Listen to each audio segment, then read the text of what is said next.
నేను మా పిల్లలు అందరం కలిసి షాపింగ్కి పోయినాం. షాపింగ్ అంటే ఏదో షాపింగ్ అయితే కాదు, పెళ్లి షాపింగ్ అట్లాంటివి. సో మేమైతే స్కూల్ షాపింగ్కి వెళ్తున్నాం అనమాట. షూస్ కానీ బాస్కెట్స్ కానీ అవన్నీ.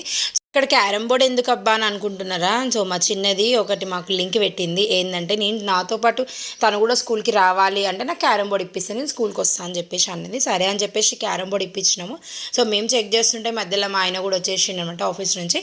ఆయన కూడా చూసిండి, పెద్దదే తీసుకుందాం అనుకుంటే అక్కడ అంతా క్రాక్స్ పడ్డాయి, మొత్తము ఖరాబ్ అయిపోయింది అనమాట. సో చిన్నది ఓకేలే ఇప్పటివరకు ప్రజెంట్గా నడుస్తుంది కదా అని చెప్పేసి అదే తీసుకున్నాము. బాస్కెట్స్ కూడా తీసుకున్నాము. అది చూసిరా దానికి ఎంత హ్యాపీగా ఉందో తీసుకున్నాం అని చెప్పేసి.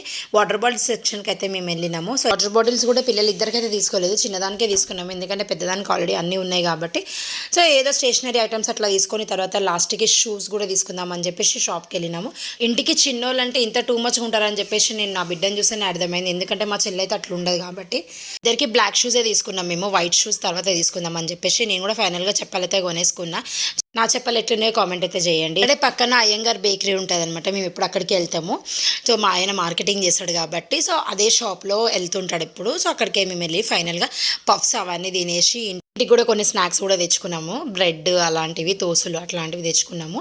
సో లాస్ట్కి వీళ్ళు ఐస్ క్రీమ్ కూడా తిన్నారు. సో ఐస్ క్రీమ్ అయితే నేను కుల్ఫీ ఎప్పుడు తినలేదు. సో టేస్ట్ చూద్దామని చెప్పేసి తిందామని బట్టి అయితే ఇచ్చేసిన అనమాట, తినమని చెప్పేసి. లాస్ట్కి నేనైతే ఇది తీసేసుకున్నాను, చాకోబార్ ఫీస్ట్ అంట. చాలా అయితే చాలా బాగుంది, 35 రూపీసే. నాకు మస్తు నచ్చింది. ఎప్పుడు తింటుంటాను కానీ ఎందుకు ఆ రోజు బాగా ఇష్టంగా తినాలనిపించింది. సో అందరంగా చక్కగా ఐస్ క్రీమ్స్ తినేసి పఫ్ఫులు అవి తినేసి ఇంటికైతే వచ్చినాము. ఇంటికి రాగానే వింటారా మా పిల్లలు, అన్నీ తీసి ఏం తీసుకొచ్చినామని అన్ని మామయ్యకి చూపించి మామయ్యతో కూడా క్యారమ్ బోర్డ్ ఆడినారనమాట. అది చూడండి చిన్నది షాప్లో ఎట్లా చేస్తుందో. సో ఉన్నాయి లేనివన్నీ తీసేసి మామయ్యని పెట్టుకొని మంచిగా క్యారమ్ బోర్డ్ అయితే ఆడినరు. ఇవన్నీ ఆడిన తర్వాత నెక్స్ట్ డే మార్నింగ్ స్కూల్కి వెళ్ళవే అని అంటే వస్తుందా స్కూల్కి, ఆమె అస్సలకైతే రాలేదు. సో ఫైనల్గా ఆ రోజు అంతా ఇంట్లోనే